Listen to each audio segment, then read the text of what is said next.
ಹುಬ್ಬಳ್ಳಿ ನಗರದ ರಸ್ತೆ ಗುಂಡಿಗಳಿಗೆ ಮಾಲಾರ್ಪಣೆ ಜೊತೆಗೆ ಪುಷ್ಪಾರ್ಚನೆ ಮಾಡಿ ಅಧಿಕಾರಿ ಹಾಗೂ ಜನಪ್ರತಿನಿಧಿಗಳ ವಿರುದ್ಧ ಕೆಆರ್ಎಸ್ ಅವಳಿ ನಗರದಲ್ಲಿ ರಸ್ತೆಯ ಗುಂಡಿಗಳಿಗೆ ಮಾಲಾರ್ಪಣೆ ಜೊತೆಗೆ ಪುಷ್ಪಾರ್ಚನೆ ಮಾಡಿ ಅಧಿಕಾರಿ ಹಾಗೂ ಜನಪ್ರತಿನಿಧಿಗಳ ವಿರುದ್ಧ ಕೆಆರ್ಎಸ್ ಮುಖಂಡರು ಕಿಡಿಕಾರಿ ತಮ್ಮ ಆಕ್ರೋಶ ಹೊರಹಾಕಿದ್ದಾರೆ. ಹುಬ್ಬಳ್ಳಿಯ ಬಸವನ ವೃತ್ತ ಸೇರಿ ಡೆನಿನ್ಸನ್ ಹೋಟೆಲ್ ಬಳಿಯ ರಸ್ತೆ ಸಂಪೂರ್ಣ ಗುಂಡಿಗಳಾಗಿದ್ದು, ಇದಕ್ಕೆ ಕ್ಯಾರಿ ಎನ್ನದ ಅಧಿಕಾರಿಗಳ ವಿರುದ್ಧ ವಿನೂತನವಾಗಿ ರಸ್ತೆಯಲ್ಲಿ ಬಿದ್ದ ಗುಂಡಿಗಳಿಗೆ ಕೆಆರ್ಎಸ್ ಮುಖಂಡರು ಮಾಲಾರ್ಪಣೆ ಜೊತೆಗೆ ಪುಷ್ಪಾರ್ಚನೆ ಮಾಡಿದ್ದಾರೆ. ಜನರು ರಸ್ತೆ ಗುಂಡಿಗಳಿಂದ ಹೈರಾಣಾಗಿದ್ದಾರೆ. ಜಿಲ್ಲಾ ಉಸ್ತುವಾರಿ ಸಚಿವರು, ಸ್ಥಳೀಯ ಶಾಸಕರು ಹಾಗೂ ಅಧಿಕಾರಿಗಳು ಈ ಕಡೆ ಗಮನ ಹರಿಸಿ ಸ್ಥಳೀಯ ಪಾಲಿಕೆ ಅಧಿಕಾರಿಗಳು, ಜನಪ್ರತಿನಿಧಿಗಳು ಗುಂಡಿ ಕಾರ್ಮಿಕರಿಗೆ ವಾಹನ ಸವಾರರು ನರಕ ಯಾತನೆಯನ್ನ ಅನುಭವಿಸ್ತಾ ಇದ್ದಾರೆ.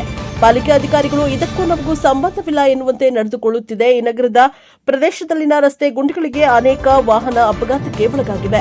ಈಗಾಗಲೇ ನಗರದಲ್ಲಿನ ಫ್ಲೈಓವರ್ ಕಾಮಗಾರಿಯಿಂದ ಜನರಿಗೆ ಪ್ರತಿದಿನ ನರಕ ದರ್ಶನವಾಗ್ತಾ ಇದೆ. ಇನ್ನು ಈ ಕೂಡಲೇ ನಗರ ಪ್ರದೇಶದಲ್ಲಿನ ಗುಂಡಿಗಳನ್ನ ಮುಚ್ಚದಿದ್ರೆ ಉಗ್ರ ಹೋರಾಟ ಮಾಡುವುದಾಗಿ ಎಚ್ಚರಿಕೆಯನ್ನ ಸಂದೇಶವನ್ನ ನೀಡಿದ್ದಾರೆ. Bureau report Santosh Midar, NKS TV4 Dharwad.